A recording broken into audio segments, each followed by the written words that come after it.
अस्सलाम वालेकुम वरहमतुल्लाहि वबरकात। अल्लाह के नाम से शुरू जो बड़ा कृपालु और अत्यंत दयावान है। गुजरात पुलिस को जूनागढ़ कोर्ट ने बहुत बड़ा झटका दिया है।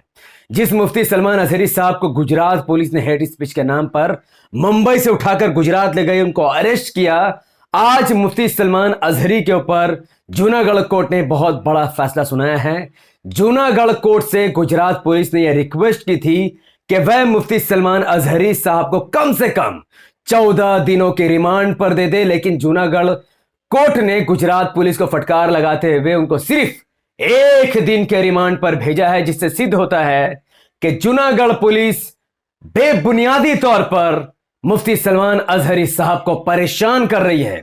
और जूनागढ़ की कोर्ट भी यह बात जानती है कि जो बयानात मुफ्ती सलमान अजहरी साहब ने दिए हैं वो एक्चुअली में किसी खास धर्म या समुदाय के खिलाफ नहीं, बल्कि वह पूरा का पूरा बयान इजराइल और फलस्तीन के लिए था। क्योंकि जो बयान सोशल मीडिया में इस वक्त वायरल हो रहा है, जिसमें मुफ्ती सलमान अजहरी साहब ने कहा था कि आज कुत्तों का दौर है, हमारा भी दौर आएगा, करबला का मैदान अभी बाकी है, ब्ला ब्ला, ये तमाम के तमाम कलमात, ये सब कुछ सिर्फ और सिर्फ इजराइल के खिलाफ था, ना कि भारतीय सरकार और ना ही हिंदू धर्म के खिलाफ था।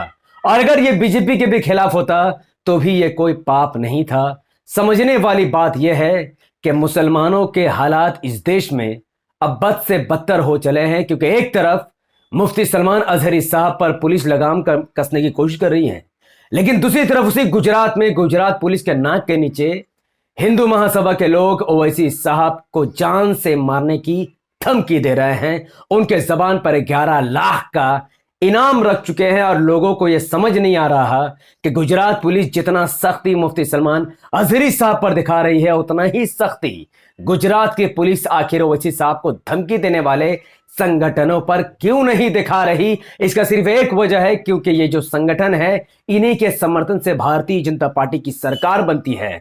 लेकिन मुफ्ती सलमान अजहरी या फिर असदुद्दीन ओवैसी साहब के पीछे भारत का मुसलमान खड़ा ही नहीं है, जिसकी वजह से आए दिन कोई भी ऐरा गैरा ने थुखैरा ओवैसी साहब को धमकी दे देता है और मुफ्ती सलमान अजहरी साहब को कोई भी पुलिस बिना डरे बिना धमके कुछ भी एलिगेशन लगाकर उनको अरेस्ट कर ले जाती है। क्योंकि पुलिस जानती है कि अगर हमने ओवैसी साहब को 10 बार पकड़ा या मुफ्ती सलमान अजहरी को 20 बार पकड़ा, ये मुस्लिम समाज इनको अपना नेता मानता ही नहीं है। लेकिन जब हिंदू संगठन की बात आती है तो पुलिस घबराती है उनको अरेस्ट करने में और उनको किसी भी तरीके की कार्रवाई करने में।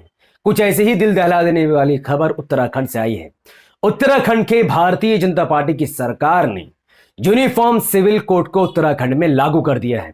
और समझने वाली बात यह है कि यह यूनिफॉर्म सिविल कोड सिर्फ और सिर्फ मुसलमानों के खिलाफ ही काम करेगा। यूनिफॉर्म सिविल कोड एक तरीके का कानून है जिसमें एक तरीके का कानून तमाम धर्म के लोगों को मानना होगा कि वो किस तरीके से शादी करेंगे, किस तरीके से वो तलाक देंगे, किस तरीके से वो प्रॉपर्टी का बंटवारा करेंगे, उनके प्रॉपर्टी में किसका कितना राइट्स होगा, कौन सा कपड़ा पहनकर वो स्कूल जाएंगे, कौन सा कपड़ा पहनकर वो बाहर जाएंगे, किस तरीके से उनका जीना मरना होगा, ये सब कुछ डिसाइड यूनिफॉर्म सिविल कोड करेगी, जिसे लागू उत्तराखंड की सरकार ने कर दिया है। लेकिन ओवैसी साहब काफी भड़के हुए हैं और यूनिफॉर्म सिविल कोड और भारतीय जनता पार्टी के खिलाफ उत्तराखंड में मोर्चा खुले हुए हैं। सबसे पहले जुम्मन के मुंह में बहुत बड़ा जूता मेरी तरफ से। जो जुम्मन, जो गद्दार मुसलमान, हमारी कौम में जो लोग गद्दारी करते हैं, जो ओवैसी साहब के खिलाफ बोलते हैं, वो ओवैसी साहब को बीजेपी का बी टीम कहते हैं। लेकिन आज जब यूनिफॉर्म सिविल कोड उत्तराखंड में लागू कर दिया गया तो वही ओवैसी साहब बीजेपी के खिलाफ मोर्चा खोले हुए हैं।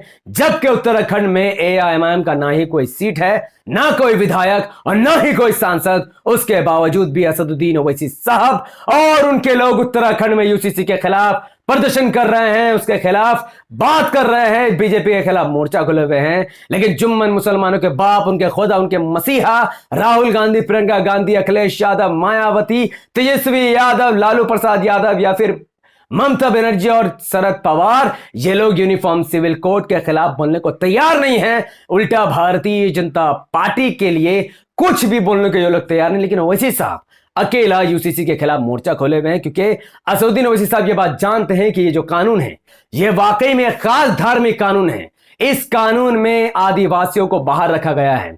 अगर आदिवासी चाहते हैं चाइल्ड मैरिज करना तो वो कर सकते हैं, लेकिन अगर मुसलमान चाहता है तो वो नहीं कर सकता। वैसे भी मुसलमान चाइल्ड मैरिज नहीं करता है, लेकिन अगर कोई लड़की अपनी मर्जी से किसी से शादी करना चाहती है और लड़की का बाप चाहता है कि उसकी शादी करा दिया जाए, लड़का को भी ऐतराज नहीं, तो गवर्नमेंट का कोई राइट नहीं कि वो उस शादी को रोक दे, क्योंकि ये लड़की की अपनी मर्जी है, चाहे वो जिस धर्म की हो, जिस समाज की हो, इससे फर्क नहीं पड़ता। अगर गवर्नमेंट ये कहती है कि नहीं 19 साल की लड़की नासमझ है या 15 साल की लड़की नासमझ है, ये आपके गलतफहमी है। एक लड़की बालिग हो जाती है, उसके बाद डिसीजन उसका होता है, लेकिन गवर्नमेंट ये अधिकार बनाती है कि नहीं, हम बताएंगे कि तुम बालिग हो या नहीं हो, हम बताएंगे कि तुम डिसीजन ले सकती हो या फिर नहीं ले सकती हो, हम बताएंगे कि तुम उस कैपेसिटी में हो कि नहीं कि तुम अपने लाइफ का चयन कर सको। ये गवर्नमेंट के मुंह पर धत्कार है, शर्म आनी चाहिए भारतीय जनता पार्टी की सरकार को। लेकिन इस सरकार ने आदिवासी को तो इस एक्ट से दूर कर दिया कि आदिवासियों के जो धर्म है उनकी वो इज्जत करते हैं, आदिवासियों का वो सम्मान करते हैं, लेकिन उसी उत्तराखंड में रहने वाले लाखों मुसलमानों पर यूसीसी को थोप दिया गया। अब कोई भी मुस्लिम लड़कियां स्कूल में हिजाब पहनकर नहीं जा सकेंगी। आपकी लड़कियों को नंगा करने की कोशिश की जा रही है, आप पर उनके धर्म के नियमों को आप पर थोपने की कोशिश हो रही है, क्योंकि यूनिफॉर्म सिविल कोड ऐसा नहीं है जो कह दे कि अगर जो हिंदू है वो भगवा ड्रेस पहनकर स्कूल जा सकता है, जो मुस्लिम बच्चियां हैं वो बुर्का पहनकर स्कूल जा सकती है, ऐसा नहीं है। बल्कि जो उनका धार्मिक लिबास होगा वो उनके धर्म के लोग पहनेंगे और जबरदस्ती मुस्लिम समाज को ये थोप देंगे कि तुम जबरदस्ती इस रंग का लिबास अपने अंदर पहनो। यही है यूनिफॉर्म सिविल कोड। वो कहेंगे कि स्कूल में पूजा प्रार्थना होगी पर दुआ इबादत नहीं होगी, यही है यूनिफॉर्म सिविल कोड। वो कहेंगे स्कूल के अंदर आप मंगलसूत्र और सिंदूर लगाकर तो जा सकते हैं, लेकिन आप हिजाब पहनकर नहीं जा सकते, यही है यूनिफॉर्म सिविल कोड। एक खास धर्म का कानून जो तमाम धर्म के लोगों पर थोपने की तैयारी चल रही है, वो भी सब धर्मों पर नहीं, सिर्फ मुसलमानों पर। क्योंकि अगर मेरी बात गलत होती तो उत्तराखंड की सरकार आदिवासियों को इस कानून से बाहर नहीं रखती है। ऐसा उन्होंने क्यों किया? यह मुसलमानों के मुंह पर बहुत बड़ा तमाचा मारा है बीजेपी ने, क्योंकि आदिवासियों का वोट एक तरफ मुत्तहिद है। आदिवासी जिसे चाहते हैं जिताते हैं और जिसे चाहते हैं हराते हैं, अपने वोटों का विभाजन नहीं करते। उनका अपनी पार्टी, उनका अपना नेता मौजूद है, इसीलिए बीजेपी को उनके वोटों की जरूरत है, इसीलिए उनको इस कानून से अलग रखा है। और अगर वोट नहीं भी मिलेगी तो भी वो जानते हैं कि ये आदिवासी इस कदर उत्पाद मचाएंगे कि पूरा शहर और पूरा भारत हिल जाएगा, इसलिए वो अपने हक की लड़ाई में पीछे नहीं हटते हैं। वहीं दूसरी तरफ मुसलमानों की बात करें तो बीजेपी जानती है कि इस देश का 25 करोड़ मुसलमान ओवैसी साहब के साथ नहीं है, एमआईएम के साथ नहीं है। ये बेचारे जुम्मन गुलाम दर्री बिछाने वाले मुसलमान राहुल गांधी को अपना बाप मानते हैं, प्रियंका गांधी को अपनी बहन मानते हैं, और ये लोग मायावती को अपने भगवान मानते हैं। राहुल गांधी, ये सब जितने भी नेता है मुसलमान, इन्हीं के पीछे पागल है। चूंकि मुसलमानों की अपनी पार्टी और अपना नेता नहीं है, इसीलिए इनके खिलाफ जितना कानून बनाना है बना लो, जितना ओवैसी साहब इनके लिए चिल्लाना है चिल्ला दो, जितना ओवैसी साहब इनके लिए बोलना है बोल दो। मुसलमान इनके साथ खड़ा नहीं है, इसीलिए मुसलमानों पर जुल्म करते रहेंगे, मुसलमान जुल्म सहता रहेगा और कोई इनके लिए बोलने वाला नहीं होगा। ओवैसी बोलता था, बोलता है, बोलता रहेगा, लेकिन इस देश का जाहिल मुसलमान कभी भी ओवैसी साहब को साथ नहीं देगा। अब मैं जाते जाते सॉल्यूशन पर बात करता हूं। इस देश के 25 करोड़ मुसलमानों से मैं कहना चाहता हूं, सुनो कान खोलकर मेरी बात। अगर तुम चाहते हो कि तुम्हारा शरीयत बचा रहे, तुम्हारे समाज की इज्जत हो, तुम्हारी रक्षा अगर तुमको करनी है, तुम्हारे मस्जिदों की हिफाजत अगर तुम्हें करनी है, तुम्हें अगर लिंचिंग से बचना है, तुम्हारी औरतों को अगर नंगा होने से बचाना है, उनके हिजाब को अगर तुमको प्रोटेक्ट करना है, तो भारत के 25 करोड़ मुसलमानों को एमआईएम को अपनी पार्टी माननी होगी, वो सबको अपने नेता मानना होगा। और जिस दिन 25 करोड़ मुसलमानों ने ऐसा कर दिया तो एआईएमआईएम 25 करोड़ मुसलमानों की मदद से हर इलेक्शन में, चाहे वो एमएलए हो या सांसद, एमआईएम 400 से ज्यादा विधायक और 50 से ज्यादा सांसद सीट जीत सकती है। और जिस पार्टी के पास 400 विधायक और 50 सांसद हो, उस पार्टी की बात बीजेपी हो या कांग्रेस उनको सुननी पड़ेगी।